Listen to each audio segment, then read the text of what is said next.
ce 11 novembre, effectivement, qu'on est venu nous annoncer la fermeture. On savait qu'on ne ferait pas de vieux os. Ce qui était très dur pour moi, de voir ce bel outil qui disparaissait. Mais c'était inéluctable. On ne gagnait pas de l'argent et il n'y a rien à faire. Ben, j'ai été attristé et puis je me suis résigné aussi. Bon, là, on a bien dû se dire, c'est comme ça, c'est comme ça. C'est une page qui se tourne. C'est une page de 2 siècles. Je voyais ils démontaient les machines et moi je disais, non, la machine, l'usine continuera encore. Jusqu'au moment où on me dit, demain, tu ne viens plus. Alors là, j'ai compris.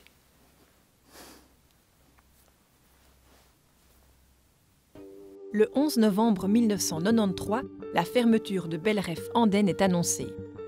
Le dernier chapitre d'une longue histoire de la céramique se referme. Une tradition qui n'aurait jamais commencé sans l'existence d'une ressource minérale indispensable, la derle. Alors, la particularité d'Andenne, c'est d'avoir des ressources géologiques particulièrement incroyables. À Andenne, on trouve une grande gamme d'argiles que l'on peut utiliser pour toute une gamme d'applications particulières. Et qui dit argile particulière, dit argile rare. Et les derles, et en particulier les derles blanches, sont des matières premières, des argiles qui sont rares, non seulement en Belgique, mais également dans le monde. Et la particularité à Andenne, c'est d'avoir des argiles très riches en un minéral, très riche en alumine, qui va donner son caractère réfractaire à la matière. Cette singularité se marque surtout par une certaine plasticité et aussi une douceur. Quand on la tourne, par exemple, elle est vraiment très douce et quand on sculpte aussi avec, c'est vraiment très très agréable au toucher. Du coup, le commerce de ces ressources a également été important. En ce qui concerne l'argile, pour en parler plus précisément, il s'agit d'une intensification du commerce au cours du XVIIIe siècle. Et c'est une famille, la famille des Wouters, qui obtiennent le monopole du commerce de cette derle. Dans cette famille, on a un des fils, Joseph, qui voyage beaucoup, qui rencontre beaucoup de monde et qui a cette idée géniale pour Andenne, c'est de créer une manufacture. La première naît en 1783, la deuxième date de 1800. Donc en à peine 17 ans, on a 2 fabriques qui sont là, modernes, de leur temps, installées en bord de Meuse, sur l'axe qui est l'axe de Namur à Liège, qui est exactement le lieu où les entreprises, plus tard au XIXe siècle, vont s'installer. Quand on arrive dans une période plus industrielle, les besoins ne sont plus en vaisselle ou en statuaire. Les besoins vont dans les canalisations, les produits pour les hauts fourneaux, produits réfractaires pour l'industrie du verre. La révolution industrielle marque un développement des arts du feu. Par exemple, pour produire de l'acier, la matière première doit être traitée à des températures élevées. Avec sa haute teneur en alumine, la derle est capable non seulement de résister aux températures extrêmes, mais aussi de contenir cette matière en fusion. De nombreuses entreprises à Andenne vont alors se lancer dans la confection de produits dits réfractaires. Parmi elles, les entreprises Timsonnet, nées en 1822, Pastor Mikkils, fondé en 1836, et enfin Gillet en 1874. Ces 3 sociétés fusionnent en 1925 et forment le groupe TPBG. Après la Seconde Guerre mondiale, l'Allemagne de l'Ouest développe sa propre activité d'extraction des argiles. Il devient donc nécessaire pour TPBG de poursuivre son expansion. C'est ainsi qu'en 1951, elle s'associe à Charleroi-Chaudoir et Alcy réunis et fonde le groupe Belref. Les derniers témoins que nous avons pu retrouver ont connu cette dernière période. Je m'appelle Jean-Marie Pochel, je suis né le 12 janvier 1947 et j'ai un diplôme d'ingénieur industriel en électromécanique. Et par la suite, j'ai eu l'occasion de suivre une formation, une licence en sécurité hygiène à l'Université de Liège pour la société. Mon nom est de Strehl Francy, 81 ans. J'ai été, dans ma carrière professionnelle, le Works Manager chez Belref dans la fin de ma carrière. Je suis entré chez Belref en 79. Être ingénieur de maintenance, ça suppose quelle responsabilité? C'était une responsabilité de supervision et de diriger en fait du personnel pour tout ce qui était amélioration, dépannage et ainsi de suite, de tout ce qui était machine technique et ainsi de suite. Et en même temps, j'exerçais déjà à ce moment-là donc le rôle de chef de sécurité. Je m'appelle René Wanson. Je suis né le 18/6/41 à Petit-Waret. Et j'ai commencé à travailler à la société Belref le 22/61 à 7h45. Je m'appelle Boucharov Mohamed, j'ai 65 ans. En arrivant en Belgique, donc j'avais un contrat de travail bien sûr, donc ça, je n'ai pas traîné. J'ai été directement à l'usine Belref me présenter, et puis le lendemain j'ai commencé le travail. J'ai commencé à travailler au laboratoire, disons. C'était le passage, disons, pour avoir une certaine formation et connaître un petit peu l'usine. Après 2 mois, 3 mois de travail donc, à l'intérieur de l'usine, j'ai intégré le service laboratoire en remplaçant au passage Jojo, que je salue en mémoire. Je suis passé au service planning. Donc, préparer, disons, les commandes pour les lancer dans l'usine. Et tous les jours, disons, au planning, on établissait un rapport de production avec ce que chaque machine avait fait. Et on calculait le tonnage. Et on voyait toutes les pertes de temps. Les pertes de temps étaient répertoriées par type de perte de temps. Et alors, en fin de mois, on faisait un relevé de tout ce qui restait à faire, de toutes les commandes, pour voir à quel délai on pouvait accepter ultérieurement et voir l'occupation des différentes machines. Il y avait plusieurs qualités dans le catalogue et ce que je testais, c'est-à-dire il doit répondre au catalogue de ce qu'on a annoncé à l'acheteur. La corrosion, c'est un beau test, qui va reproduire directement, si vous voulez, ce qui se passerait dans une poche d'acier. Donc on monte jusqu'à à peu près 1600 degrés. Donc on a un chalumeau accompagné de l'oxygène et du gaz. On peut arriver jusqu'à 1500, même au-delà. Mais c'était 1600 la température normale. Et puis on introduit une scourie. Une scourie, c'est les saletés qui restaient. Et c'est cette scourie-là qu'on récupère et qu'on me ramène et que j'introduis donc en contact avec ces briques-là. Et c'est un système qui tourne pour aller manger toutes les briques. Après 2 heures d'écoulement, on arrête la machine, on attend jusqu'à le lendemain, et puis on fait le démontage, et puis on mesure. Et on voit ce que la scorie a bouffé, a mangé, a corrodé, si vous voulez, dans la brique. J'étais dans l'usine en salopette. C'est-à-dire que pour moi, le rendement d'une usine dépend de ce que l'homme peut produire. S'il a un souci, il faut qu'on lui réponde directement à son problème. Les gens se sentirent soutenus. On en tire le maximum. Je m'appelle Natacha Guerra, je suis originaire d'Andenel plus précisément, et je suis la fille de Giovanni Guerra qui a travaillé dans l'entreprise Belref pendant plus de 20 ans. Papa travaillait au service entretien de l'usine, donc parcourant l'usine en entier et y amenant un petit peu sa patte. Il se sentait responsable de beaucoup de choses et avait l'impression que l'usine finalement était un peu son bébé qu'il devait entretenir. Et nous habitions à peu près 100 mètres de l'usine Belref, donc c'était une double chance, donc c'était très facile d'y accéder puisque c'était à côté de la maison. On entend régulièrement les sirènes, quand on est enfant, on les entend régulièrement, puisque ce sont des usines qui travaillent en temps de pause. Et on voit bien que de temps en temps, prendre un peu l'air fait du bien aux ouvriers. Ce sont des images qui marquent quand on est enfant, parce que forcément, on se rend compte qu'il y a un monde derrière ces grands bâtiments. Un monde, mais qu'on ne soupçonne pas, parce que ce n'est pas ouvert. Donc toute l'imagination d'un enfant est là. Que se passe-t-il derrière ? On avait un contact très humain.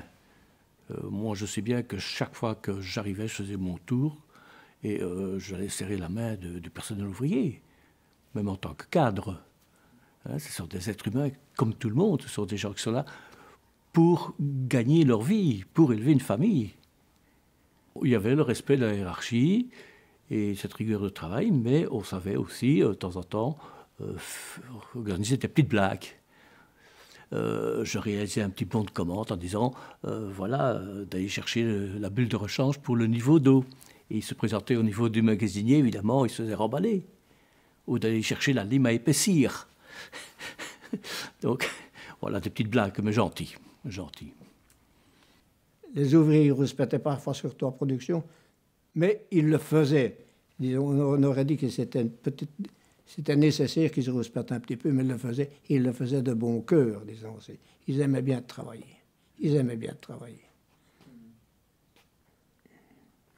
Et pourtant, c'était un travail dur. Hein. Moi, j'avais en plus une mission sociale. J'étais délégué des travailleurs. Pour ainsi dire, je connaissais les problèmes des autres ainsi que les miens. La direction était exigeante avec le personnel, mais elle était exigeante envers elle-même. C'était des exemples. On a passé quelquefois la nuit lorsqu'on faisait des inventaires pour faire les calculs et tout ça, mais la direction était avec nous pour travailler, elle nous accompagnait, tout ça. Étant petite, nous étions invités pour la Saint-Nicolas. Donc les enfants des ouvriers et employés recevaient la Saint-Nicolas. Donc on était reçus dans le réfectoire à l'étage. Je me rappelle du premier étage. On avait un petit ticket qu'on apportait et on avait en échange un cadeau. Les fêtes de Saint-Nicolas étaient réalisées grâce aux bénéfices de distributeurs de boissons. L'usine ne voulait pas en tirer profit, disons, des distributeurs-là. C'est monsieur à lui qui avait dit, ça, c'est pour le personnel, quoi, disons. C'était comment vais-je dire, un moment où la famille retrouvait les époux dans l'enceinte de la société. La Sainte-Barbe avait tout un autre cachet. C'était vraiment la fête c'est la fête du feu. D'ailleurs, au four, au pupitre de commande, il y avait une Sainte-Barbe. C'était aussi le moment où on remettait des décorations. Évidemment, ce sont des journées qui se terminaient très tard, je vous le dis. Dans les années 70, pour assurer son développement, mais également sa survie, Belref s'associera avec 2 entreprises japonaises et fonde le Rotary Nozzle International. En échange du brevet de la busette rotative pour Belref, les Japonais s'offrent le marché européen. C'est-à-dire que dans la cellule de Belref Andenne, il y avait la fabrication des produits réfractaires classiques et une section qui fabriquait des busettes suivant les formules et des produits japonais. C'était des produits qui se mettaient dans la sortie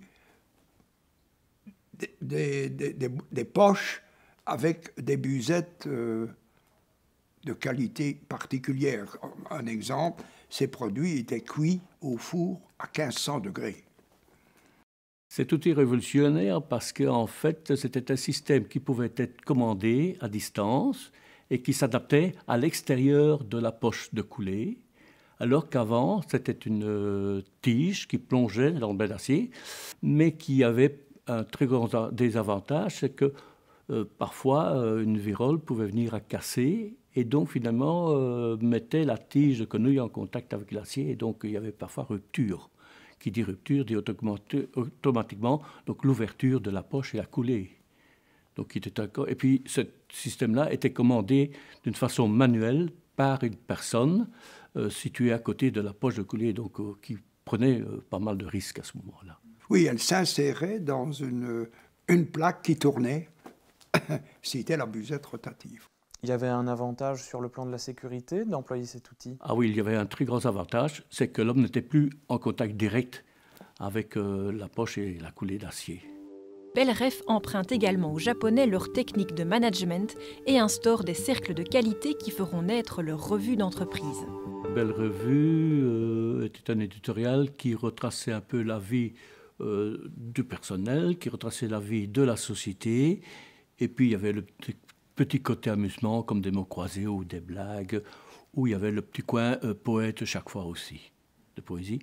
Et parfois même de faire découvrir aux gens, même au niveau du personnel même, des investissements que nous réalisions. J'y ai consacré aussi quelques articles, mais même les ouvriers ont participé à des rédactions d'articles dans Belle Revue. Je n'avais pas grand-chose à dire, mais certains délégués, ils ont écrit des articles sociaux bouleversantes. C'est-à-dire avec toute la liberté de dire ce qu'ils pensaient à l'époque. Voilà. Tout le monde l'a accueilli. Disons qu'on aimait bien, disons, d'avoir tous les trimestres, je pense, disons, cette petite revue-là dans sa boîte aux lettres. On l'a distribuée même par l'usine, on l'a envoyé. C'est un bel espace diffusé, c'était une bonne initiative aussi. Bonne initiative donc de la part des travailleurs. C'était un petit plus, un petit, comment vais-je dire, un petit apport qu'apportait un peu, allez, un peu de joie dans ces années sombres. Lors des chocs pétroliers de 1973 et 1979, Belref connaîtra ses années sombres. L'activité économique mondiale ralentit. La production céramique est alors impactée. Cette récession sonne le déclin de cette industrie, et ce, malgré la mise en place d'une nouvelle gestion. Je prenais la direction de l'usine, mais avec un impératif de mes supérieurs de réduire le personnel, mais notamment par le biais de la prépension. Parce que c'était vraiment la récession. La preuve en est, c'est qu'à un moment donné, nous avons fait les beaux yeux quand même à la société Hepworth. Ce rachat était perçu un peu avec beaucoup d'anxiété, à savoir évidemment toujours si l'emploi sera maintenu. Et finalement, on s'est aperçu qu'au sein du temps, pour nous, il n'y avait pas vraiment de changement, puisque c'était toujours le même personnel, c'était toujours la même direction, et donc les Anglais ne venaient que très rarement nous rencontrer. Quand ils ont racheté Belref, c'était presque pour moi inéluctable. L'avenir se refermait, la Belgique, la Société Générale de Banque ne nous protégeait plus, et on a quand même encore vécu, si je ne m'abuse, 4-5 ans. Donc au lieu d'aller au chômage, les gens ont encore gagné leur vie. Je crois qu'on faisait croire au personnel qu'une grosse réparation, que c'est un investissement, mais quand vous n'investissez pas à long terme, Le groupe anglais Hepworth Refractories rachète Belref en 1987. Le 11 novembre 1993, privilégiant le site de Saint-Guilain, il annonce la fermeture de la division d'Andenne. Suite à ce séisme social, quelques voix s'élèvent pour sensibiliser la population et les autorités à la préservation de ce patrimoine. On avait eu la chance d'avoir les clés. Donc on a parcouru cette usine. On sentait véritablement tout ce travail qui avait été fait avec cœur par tous ces ouvriers qui avaient, pendant de nombreuses années, travaillé dans l'usine. Elle était encore dans un état absolument extraordinaire. Et on l'a visitée à l'époque parce que nous avions l'intention de faire un vernissage d'une biennale de la céramique. Notre objectif, il était de sauvegarder 2 anciens bâtiments qui étaient à front de rue et de les sauvegarder dans le but d'en faire un centre de la céramique. On a pensé qu'avec ce bâtiment de Belref, nous avions véritablement un symbole. Oui, c'était véritablement le symbole de la céramique andenaise, le symbole du travail des ouvriers andennais sur 2 siècles. C'était ça, notre combat. Diverses initiatives ont permis de préserver durablement une partie de la mémoire de Belref. Je me souviens avoir invité tous les anciens de Belref à l'hôtel de ville. C'est au moment où j'ai commencé le projet Bibliothèque Andana. Et je leur ai montré toutes les photos de Belref que j'avais pu glaner de gauche et de droite. Il y en avait quand même quelques centaines. Et c'était des moments extraordinaires parce que tous ces ouvriers revoyaient leur monde du travail avec leur vocabulaire. Et le musée, forcément, a été et est encore, à l'heure actuelle, une institution, un fil conducteur qui nous permet toujours de garder la trace de Belref et d'autres industries céramiques. Donc la population a toujours quand même gardé un lien, d'une certaine manière, mais qui est un lien mémoriel, si je puis dire. Alors jusque 2008, une personne a tenu le coup, il s'agit de Pascal Léonard, avec la piperie Léonard. Il a réussi à capter autour de lui des artistes contemporains. Donc il y avait cette plus-value andenaise de pouvoir donner des conseils à des artistes contemporains. Mais sans une derle andenaise permettant de faire revivre ce savoir-faire ancestral, il manque un élément indispensable. C'est alors que l'entreprise Carmeuse fait la découverte de gisements de derle dans les carrières qu'elle exploite. J'ai étudié les différents matériaux, les différentes caractéristiques de ces matériaux, et on a pu mettre en évidence qu'on avait un produit argileux qui était potentiellement intéressant pour les céramistes. On a pris contact avec le musée de la céramique et avec des particuliers, des personnes qui étaient intéressées de travailler des matériaux locaux, et notamment Madame Anne-Marie Trignon.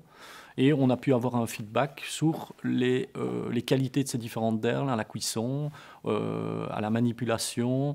Eh bien, c'est justement Anne Ploumakers, directrice du musée de la céramique à Andenne. Elle me proposait d'expérimenter cette derle retrouvée par Carmeuse pour l'exploiter, l'expérimenter et en faire, si vous voulez, une expérimentation plutôt contemporaine dans l'exploitation de cette argile. Dans cette dynamique, il y avait aussi, je pense, l'Académie des Beaux-Arts de Huy. Qui est venue par après. J'ai été présenter ce que je savais, ce que j'avais expérimenté, et la suite, ils l'ont expérimenté également eux-mêmes. Comment définiriez-vous, ressentez-vous la synergie qui se développe suite à ces découvertes? Je dirais beaucoup de curiosité. Et essayer et un enthousiasme pour faire quelque chose avec quelque chose de nouveau. Et surtout pour des céramistes, expérimenter comme ça une argile inconnue, c'est assez nouveau. Et puis se lancer également un petit peu dans ce produit traditionnel et local aussi, qui est intéressant. Donc ce projet-là, vu son intérêt, a donné l'idée d'aller plus loin dans la démarche. Et c'est ce qu'a fait le musée avec l'Académie de Huy. Un peu simultanément et avant qu'on se retrouve au sein d'un même projet, chacun a exploré cette possibilité d'utiliser la terre.